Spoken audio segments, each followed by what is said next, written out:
မင်္ဂလာပါခင်ဗျာ2026ခုနှစ်ဩဂတ်လ18ရက်နေ့အတွက်နောက်ဆုံးရပြည်တွင်းနဲ့နိုင်ငံတကာသတင်းတွေကိုတင်ဆက်ပေးပါမယ်ဒီကနေ့မနက်ပိုင်းနားဆင်ရမယ့်အထက်မှာတော့တနိုင်ငံလုံးအတိုင်းအတာနဲ့တော်လှန်ရေးအင်အားစုတွေရဲ့ထိုးစစ်တွေအောက်မှာအဘက်ဘက်ကနေပြိုကျပျက်စီးနေတဲ့အကြမ်းဖက်စစ်ကောင်းဆောင်မင်းအောင်လှိုင်ဟာအခုအခါမှာတော့သူ့ရဲ့နောက်ဆုံးလက်ကျန်နိုင်ငံရေးထွက်ပေါက်ကြီးတစ်ခုအဖြစ်စစ်တပ်ရဲ့လက်ကင်တုပ်ပါတီကြီးဖြစ်တဲ့ကြံ့ဖွတ်ပါတီကိုအလုံးစုံသိမ်းပိုက်ထိန်းချုပ်ဖို့အတွက်ခြေလှမ်းတွေစတင်လာခဲ့ပါပြီစစ်တပ်လက်အောက်ခံကြံ့ဖွတ်ပါတီကြီးဟာယခုနှစ်အတွင်းမှာပဲ2026ခုနှစ်ပြည်လုံးကျွတ်ညီလာခံကြီးကိုခေါ်ယူပြီး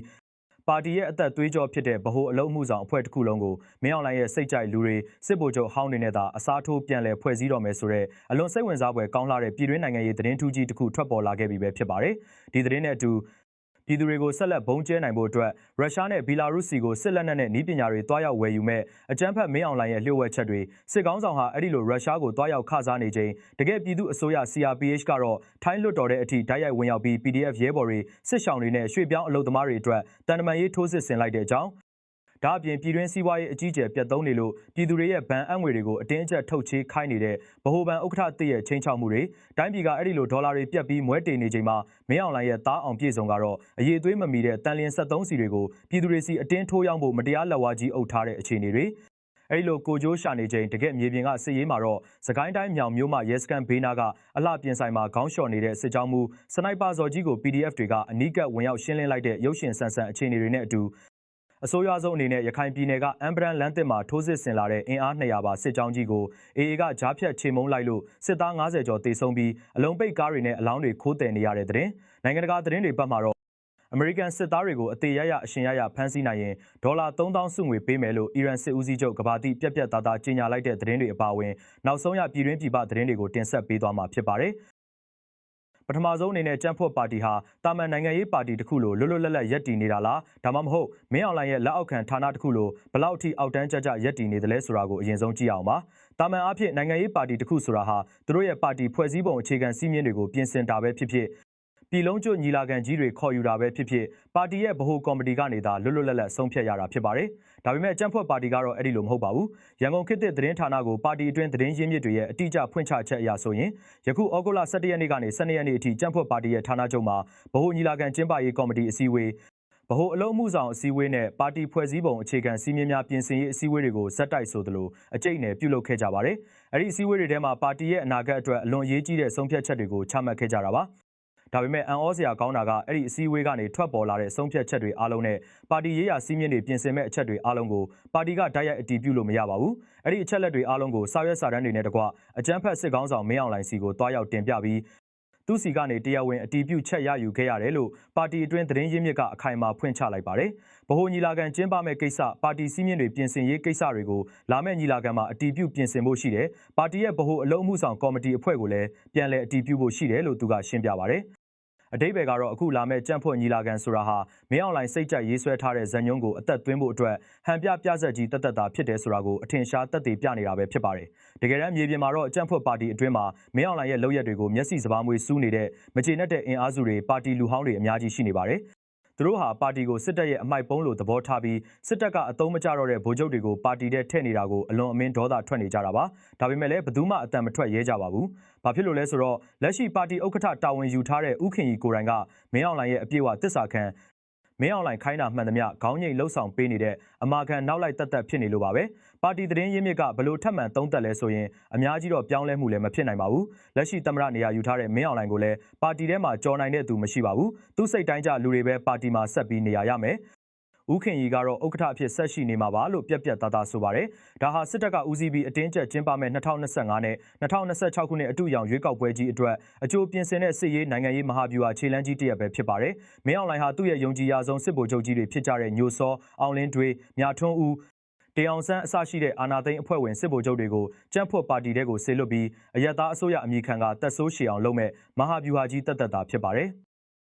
အဲဒီလိုကြံ့ဖွတ်ပါတီကိုသုံးပြီးအတူရောင်ရွေးကောက်ပွဲတွေလုပ်ဖို့စ조사နေတဲ့မင်းအောင်လှိုင်ဟာနိုင်ငံတကာကအတိမတ်ပြုလာအောင်ဘလို့သွေးယူသွေးတန်းနဲ့ရုရှားကိုအတနာခံထွက်ခွာသွားတယ်လဲဆိုတာစက်ကြည့်အောင်ပါအကြမ်းဖက်မင်းအောင်လှိုင်ဟာပြီးခဲ့တဲ့အချိန်တွေတုန်းကစစ်တပ်ရဲ့တနက်ပြောင်းဝတွေကိုအားကိုးပြီးသူ့ကိုယ်သူအရေးကွန်ပြောင်းကရွေးတုသမ္မတအဖြစ်အမည်ခံခဲ့ပါတယ်ဒါပေမဲ့ကုလသမဂ္ဂအပါအဝင်နိုင်ငံတကာကတော့ဒီလောက်ရက်ကိုပြောင်ပြောင်တင်းတင်းကန့်ကွက်ပြီးသူ့ကိုတရားမဝင်တဲ့ရာဇဝတ်ကောင်အဖြစ်သာသတ်မှတ်ထားကြတာပါဒီလိုနိုင်ငံတကာမှာအဖယ်ကျင်ခံနေရတဲ့အချိန်မှာသူ့ကိုတခုတည်းသောကယ်တင်နိုင်မဲ့လမ်းကြောင်းကတော့သူ့ကိုလက်နက်တွေအဓိကရောင်းချပေးနေတဲ့ရုရှားနိုင်ငံစီကိုတွားရောက်ဖို့ပါပဲ အခုခီးစဉ်ဟာရွေးတုသမရဆိုတဲ့အမည်ခံပြီးပထမဆုံးအကြိမ်နိုင်ငံတော်အဆင့်သွားရောက်တဲ့ခီးစဉ်ဖြစ်လို့သူ့ကိုရုရှားကြီးကသမရအဖြစ်အတိအမှတ်ပြုနေပါပြီဆိုတာကိုပြည်တွင်းကစစ်တပ်ထောက်ခံသူတွေကိုဟန်ပြဝါဒဖြန့်ဖို့အတွက်ဩဂတ်လ18ရက်နေ့မနက်ပိုင်းမှာအသေးအတန်ထွက်ခွာသွားခဲ့ရတာပါဒါပေမဲ့နိုင်ငံရေးအရမျက်လှည့်ပြတဲ့အပြင်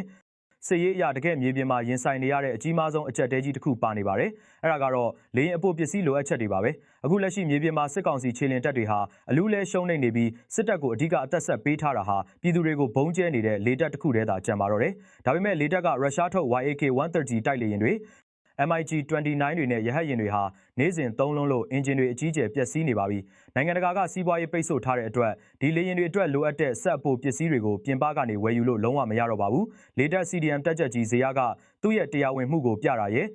လေတပ်ကလေယာဉ်တွေကိုပြုပြင်ဖို့လိုအပ်တဲ့ပစ္စည်းတွေဝယ်ဖို့ကရုရှားနဲ့ဘီလာရုစ်လိုနိုင်ငံတွေကနေတိုက်ရိုက်ဝယ်မှပဲအဆင်ပြေတာမို့လို့သွားတာဖြစ်တယ်။စစ်ရေးအပေါ်မှာတော့အများကြီးရိုက်ခတ်လာနိုင်စရာမရှိပါဘူးလို့ပြက်ပြက်သားသားသုံးသပ်ပါတယ်။မင်းအောင်လှိုင်ဟာလာမယ့်ဩဂုတ်လ18ရက်နေ့မှာကရင်မလင်နန်းတော်မှာပူတင်နဲ့တွေ့ပြီး9ရက်တိုင်ဘီလာရုစ်နဲ့ကာဇက်စတန်လိုနိုင်ငံတွေကိုပါလှည့်လည်ပြီးလက်နက်တောင်းရမ်းဖို့ပြင်ဆင်နေတာပါ။ဒါဟာလေရင်တွေပြတ်ကျမဲ့အရေးကိုကြောက်လန့်နေလို့လေရင်အပိုပစ္စည်းသွားဝယ်တာတတ်ဖြစ်ပြီးမြေပြင်မှာအရှုံးပေါ်နေတဲ့စစ်ရေးကိုတော့ရုရှားလည်းဝင်ရောက်ကယ်တင်နိုင်စွမ်းမရှိဘူးဆိုတာကိုသက်သေပြနေတာပဲဖြစ်ပါတယ်။မင်းအောင်လှိုင်ဟာအဲ့ဒီလိုရုရှားမှာသွားပြီးအယောင်ပြမျက်လှည့်ပြနေချိန်မှာတကယ်ပြည်သူအစိုးရကိုယ်စားလှယ်အစ်စ်မှန်ဖြစ်တဲ့ CRPH အဖွဲ့ကြီးကတော့အိန္ဒိချင်းထိုင်းနိုင်ငံမှာဘယ်လိုကြီးမားတဲ့တန်တမာရေးထိုးစစ်ကြီးတွေဆင်နွှဲလိုက်တယ်လဲဆိုတာဆက်ကြည့်အောင်ပါပြီးခဲ့တဲ့ဩဂုတ်လ6ရက်နေ့နဲ့9ရက်နေ့တွေတုန်းကမင်းအောင်လှိုင်ဟာထိုင်းနိုင်ငံကိုတွားရောက်ပြီးသူ့ကိုယ်သူအစိုးရအစ်စ်လိုတန်တမာရေးလှည့်ကွက်တွေအများကြီးသုံးခဲ့ပါတယ်။ဒီလိုနိုင်ငံတကာကိုလှည့်စားနေတာကိုအဆုံးသတ်ဖို့အတွက်ပြည်ထောင်စုလွှတ်တော်ကိုစားပြုကော်မတီ CRPH အဖွဲ့ကြီးဟာချက်ချင်းဆိုသလိုဘန်ကောက်မြို့ကိုဆင်းသွားခဲ့ပါတယ်။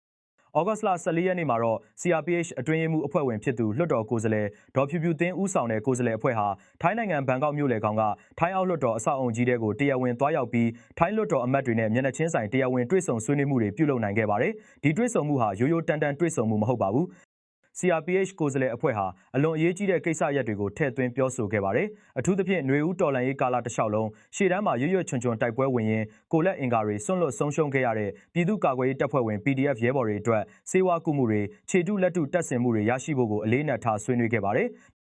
ဒါအပြင်စစ်အာဏာသိမ်းမှုကြောင့်ထွက်ပြေးနေရတဲ့စစ်ဆောင်ပြည်သူတွေအတွက်လူသားချင်းစာနာထောက်ထားမှုအကူအညီတွေကိုထိုင်းနယ်စပ်ကနေတဆင့်အမြန်ဆုံးရရှိနိုင်ရေးကိုပါအသေးအတန်ကြိုးပမ်းတောင်းဆိုခဲ့ပါတယ်။ဒါတွေမကသေးပါဘူးထိုင်းနိုင်ငံထဲမှာအနှိမ်ခံနေရတဲ့မြန်မာရွှေ့ပြောင်းအလုပ်သမားတွေရဲ့အခွင့်အရေးတွေနဲ့သူတို့ရဲ့ကလေးငယ်တွေပညာဆက်လက်သင်ကြားနိုင်ရေးအတွက်ကိုပါနိုင်ငံတကာအဖွဲ့အစည်းတွေနဲ့ထိုင်းအစိုးရတာဝန်ရှိသူတွေကိုအလေးနက်တိုက်တွန်းဆွေးနွေးခဲ့ပါတယ်။အဲဒီဆွေးနွေးပွဲတွေရဲ့အဆုံးမှာတော့မကြသေးမီကမြန်မာပြည်သူတွေဘက်ကနေရဲရဲဝံ့ဝံ့ရပ်တည်ပြောကြားပေးခဲ့တဲ့ထိုင်းအောက်လွှတ်တော်အမတ်မစ္စတာအနုဆွန်ကို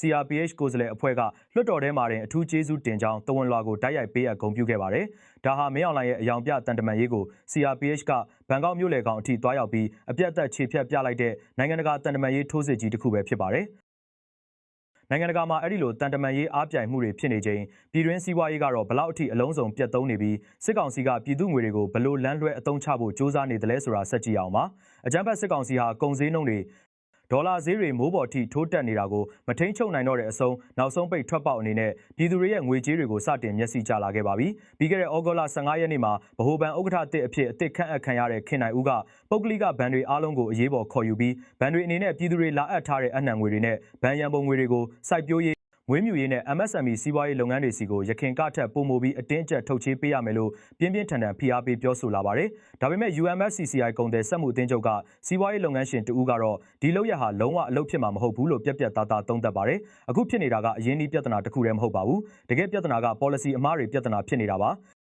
သွင်းကုန်တွေပိတ်ထားတယ်ကုန်ကျန်းမရဘူးဒေါ်လာဈေးကိုအသေးထိန်းချုပ်ထားတယ်73စီတွေလိုသလောက်မရဘူးလျှက်စစ်မီမရဘူးအရင်းနှီးတွေဘလောက်ပဲထုတ်ချေးစီးပွားရေးကပြေလည်လာမှာမဟုတ်ဘူးလို့အတီလင်းဖွင့်ဟပါတယ်တကယ်တမ်းနိုင်ငံတကာစီးပွားရေးစောင့်ကြည့်လေ့လာတဲ့ BNE Intelli News သတင်းဌာနရဲ့အဆိုအရ2021စစ်အာဏာသိမ်းပြီးကတည်းကမြန်မာကျပ်ငွေရဲ့တန်ဖိုးဟာအမေရိကန်ဒေါ်လာနဲ့ရှင်းလိုက်ရင်တန်ဖိုးရဲ့4ပုံ3ပုံ85%ခန့်အထိအကြီးအကျယ်ဆုံးရှုံးပြုတ်ကျသွားခဲ့တာပါပြည်သူတွေဟာဘဏ်တွေမှာငွေထားရတာမလုံခြုံတော့တဲ့အတွက်ကိုယ့်ငွေကိုပြန်ထုတ်ဖို့စ조사ကြပေမဲ့စစ်ကောင်စီကအဲ့ဒီလိုငွေထုတ်ယူမှုတွေကိုအကြီးအကျယ်ကန့်သတ်ပိတ်ပင်ထားပါတယ်အခုနောက်ပိုင်းမှာဆိုရင်ကျပ်သိန်း100ကျော်တန်ဖိုးရှိတဲ့ငွေသားကိုလာထုတ်ရင်ထောက်လန်းရေး FIUC ကိုမဖြစ်မနေအစီရင်ခံရမယ်လို့ဥပဒေထုတ်ထားပါတယ်။ဒါဟာစစ်ကောင်စီကနိုင်ငံတော်ဘဏ္ဍာကိုပြုံးတိအောင်လှုပ်ထားပြီးအခုစီးပွားရေးလေပတ်နေတရားဟန်ပြမျက်လှည့်ပြနိုင်ဖို့အတွက်ပြည်သူတွေရဲ့ဘဏ်အံ့ငွေတွေကိုစွန့်စားပြီးအသုံးချဖို့အောက်တန်းကြကြကြိုးပမ်းလာတာတတ်တာဖြစ်ပါတယ်။ တိုင်းပြည်မှာအဲ့ဒီလိုဒေါ်လာတွေပြက်လက်ပြီးစီးပွားရေးပြက်ကတ်စိုက်နေချိန်မှာတော့မင်းအောင်လှိုင်ဟာပြည်သူကိုကယ်တင်ဖို့ထက်သူ့သားရဲ့စီးပွားရေးအတွက်ဘယ်လိုရုပ်မာတဲ့အစီအစဉ်တွေလုပ်နေတယ်လဲဆိုတာဆက်ကြည့်အောင်ပါအကြမ်းဖက်စစ်ကောင်းဆောင်မင်းအောင်လှိုင်ဟာနိုင်ငံခြားငွေကြေးဒေါ်လာတွေအကြီးအကျယ်ပြက်လက်ပြီး73စီအကြက်တဲကြီးဖြစ်လာတဲ့အခါမှာ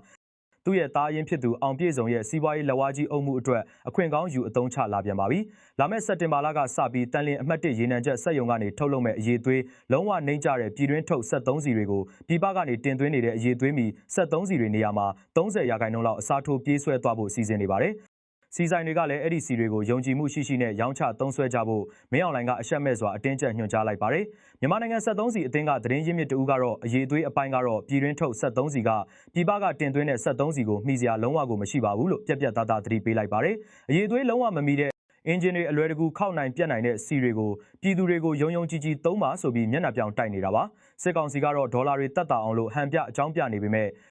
တကယ်လက်တွေ့နောက်ွယ်ကအမှန်တရားကတော့ဒီတန်လျင်ရေနံချက်စက်ရုံပြန်လည်လက်ပတ်ရေးစီမံကိန်းကြီးတစ်ခုလုံးရဲ့လုပ်ပိုင်ခွင့်60%ကိုမင်းအောင်လှိုင်ရဲ့တားအောင်ပြေဆုံးပိုင်ဆိုင်တဲ့ Prime စွမ်းအင်ကုမ္ပဏီကနေမတရားလက်ဝါးကြီးအုပ်ရယူထားဒါကိုကြည့်ချင်းအဖြစ်မင်းအောင်လှိုင်ဟာသူ့သားရဲ့ကုမ္ပဏီကနေထုတ်မဲ့အရေးသွေးညံပြင်းတဲ့စီတွေကိုနိုင်ငံတော်ဝန်လုံးကပြည်သူတွေစီကိုအတင်းကျပ်ချင်းချောက်ရောင်းချပြီးဘီလီယံနဲ့ချီတဲ့အကျိုးမြတ်တွေကိုသူတို့မိသားစုတွေကိုပဲခောက်ရိုးကျိုးဝင်ရောက်အောင်အောက်တန်းကြကြလှုပ်ဆောင်လိုက်တဲ့အကြီးမားဆုံးအဂတိလိုက်စားမှုကြီးတစ်ခုတသက်တာဖြစ်ပါတယ်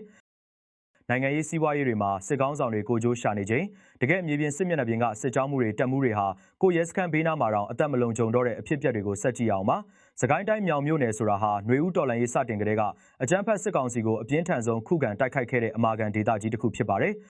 အဲ့ဒီလိုနေရာမျိုးမှာဒီကနေ့ဩဂုတ်လ18ရက်နေ့နနက်ပိုင်းကအကြမ်းဖက်စစ်ကောင်စီရဲ့စစ်ကြောင်းမှုတအုပ်ဖြစ်သူစနိုက်ပါဇော်ကြီးဟာမြောင်မြို့မှာရဲစခန်းနဲ့တိတ်မဝေးတဲ့မီတာ100ခန့်လောက်ပဲကွာဝေးတဲ့အလှပြင်ဆိုင်တစ်ခုကိုလုံခြုံရေးအဆောင်အရှောက်မပါဘဲရောက်ရှိလာခဲ့ပါတယ်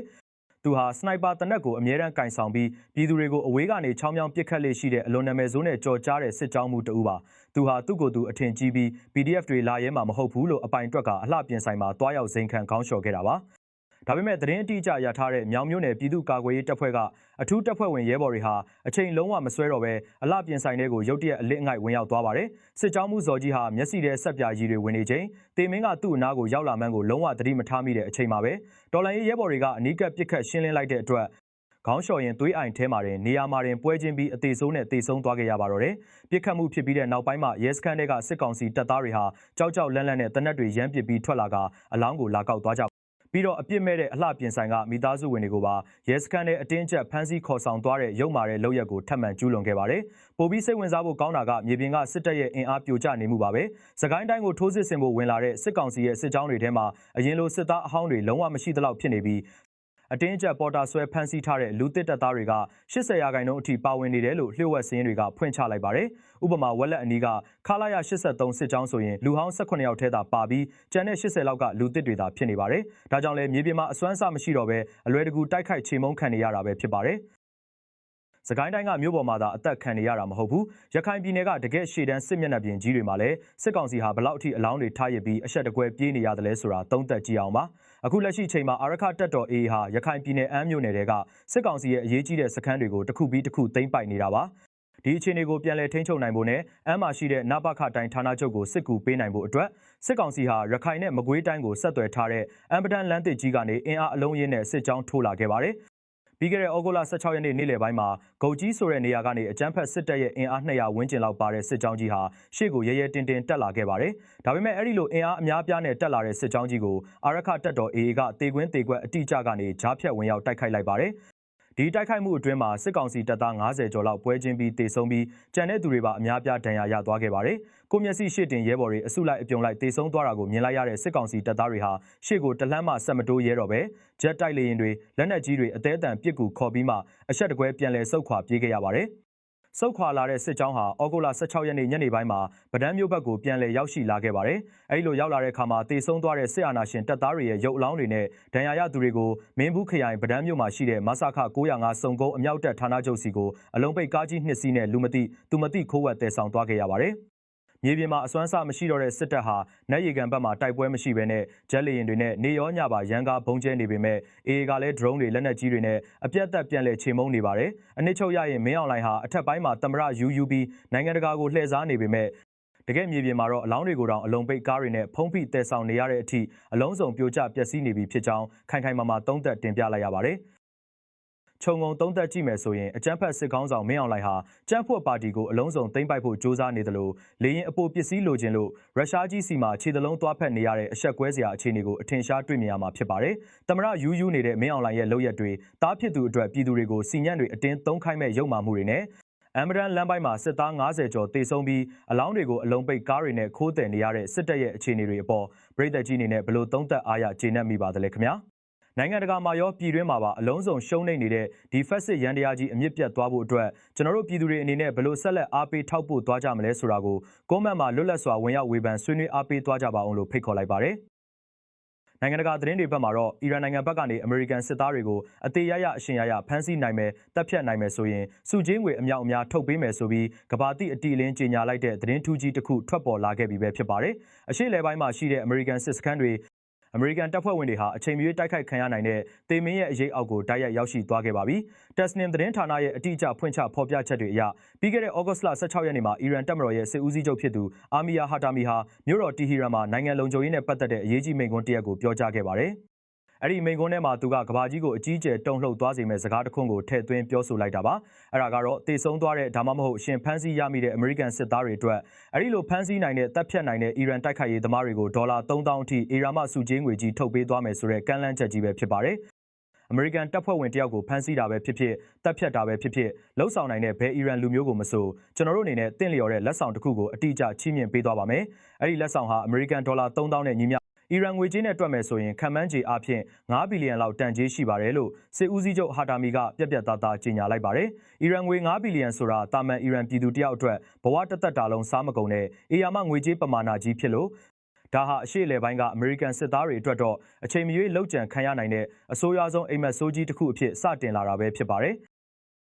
ဒါဆိုရင်အီရန်ကဘာဖြစ်လို့ဒီလောက်အထိပြင်းထန်တဲ့ခြေလှမ်းတွေကိုရုတ်တရက်လှမ်းလာရသလဲနောက်ွယ်ကနိုင်ငံရေးနဲ့စီးပွားရေးအကြက်တဲတွေဟာဘလောက်အထိဆိုးရွားနေသလဲဆိုတာဆက်ကြည့်အောင်ပါအခုလိုအမေရိကန်စစ်သားတွေကိုစုငွေထုတ်မယ်ဆိုတဲ့ဟာတာမီရဲ့မှတ်ချက်တွေဟာရိုးရိုးတန်တန်အချိန်မျိုးမှာထွက်ပေါ်လာတာလုံးဝမဟုတ်ပါဘူးအရှိလေပိုင်းရဲ့ပြည်ပခါတွေကိုအဆုံးသတ်ဖို့စ조사နေတဲ့နိုင်ငံတကာငြိမ်းချမ်းရေးဆွေးနွေးပွဲတွေအားလုံးဟာရှေ့ဆက်လို့မရတော့ဘဲလုံးဝရပ်တန့်သွားတဲ့အချိန်တန်တမာရေးအရာအဖြေရှာလို့မရတော့တဲ့အချိန်နဲ့အတိအကျတိုက်ဆိုင်နေပါတယ်အမေရိကန်ကအီရန်အပေါ်စီးပွားရေးပိတ်ဆို့မှုတွေအကြီးအကျယ်လှုပ်ထားသလိုအီရန်ကလည်းလုံးဝအလျှော့မပေးဘဲတုံ့ပြန်နေတဲ့ကာလပါပဲပိုပြီးအရေးကြီးတာကတော့ကမ္ဘာရေနံတင်ပို့မှုတွေရဲ့အဓိကသွေးကြောကြီးဖြစ်တဲ့မဟာဗျူဟာမြောက်ဟော်မုစ်ရေလက်ကြားရဲ့အခြေအနေပါပဲလက်ရှိအချိန်မှာအဲ့ဒီရေလက်ကြားကြီးကနေတဆင့်ရေနံတင်သင်္ဘောတွေဖြတ်တန်းသွားလာမှုဟာလုံခြုံရေးချင်းချောက်မှုတွေကြောင့်အကြီးအကျယ်ရပ်တန့်နေပါတယ်အမေရိကန်ကဒီရေလက်ကြားကိုထိန်းချုပ်ဖို့စ조사နေတယ်လို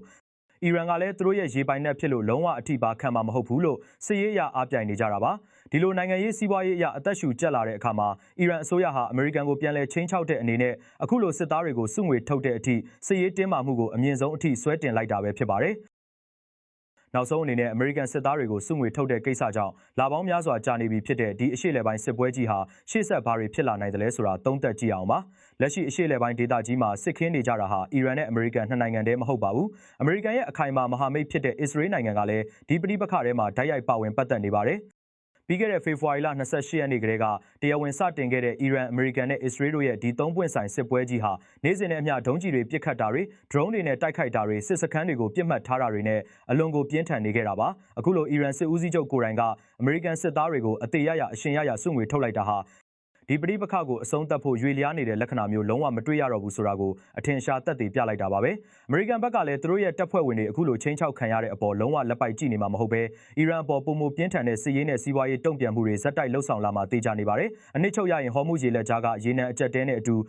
ဒေါ်လာ3000စုချင်းငွေရဲ့နောက်ွယ်ကအီရန်နဲ့အမေရိကန်တို့ရဲ့အားပြိုင်မှုဟာအရှေ့အလယ်ပိုင်းဒေသကြီးတစ်ခုလုံးကိုအချိန်မရွေးပောက်ကွဲသွားစေနိုင်တဲ့ရန်အိုးကြီးတစ်ခုလိုအလွန်ကိုအန္တရာယ်ကြီးမားတဲ့အခြေအနေကိုရောက်ရှိနေပြီဖြစ်ကြောင်းခိုင်ခိုင်မာမာသုံးသပ်တင်ပြလိုက်ရပါတယ်ဒီကနေ့ကျွန်တော်တို့ရဲ့တင်ဆက်မှုကိုကြိုက်နှစ်သက်တယ်ဆိုရင်ဗီဒီယိုလေးကို like ပေးပြီးနောက်ဆုံးရပြည်တွင်နဲ့နိုင်ငံတကာသတင်းတွေကိုအချိန်နဲ့တပြေးညီသိရှိနိုင်ဖို့ channel လေးကို subscribe လုပ်ထားဖို့အထူးတောင်းဆိုချင်ပါတယ်အားလုံးပဲဘေးအန္တရာယ်ကင်းဝေးကြပါစေခင်ဗျာ